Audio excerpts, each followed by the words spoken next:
कानुन पनि मर्छ। लौ कस्तो अचम्म, त्यो कस्तो कानुन हो?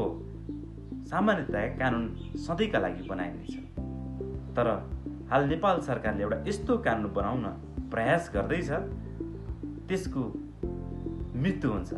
अर्थात् केही समयपछि, सर्टेन समयपछि त्यो कानुनको अवधि समाप्त हुन्छ। यसलाई कानुनी भाषामा सनसेट ल भनिन्छ। जस्तै यदि कुनै कानुन 10 वर्षको लागि ल्याइएको हो भने 10 वर्ष पुग्ने बित्तिकै त्यो कानुन स्वतः खारेज हुन्छ। फेरि लागू गर्नु परेमा संसदले पुनः पास गर्नुपर्दछ। नेपालमा विकास निर्माणका कामहरू ढिला हुनुमा झन्झटिला र पुराना कानुनहरू हुन्।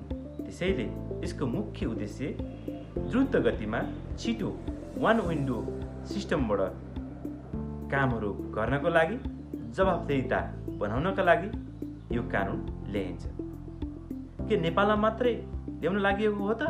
होइन, भारत, अमेरिका, बेलायत लगायत राष्ट्रहरूमा पनि यस्ता कानुनहरू धेरै ल्याइएका छन्।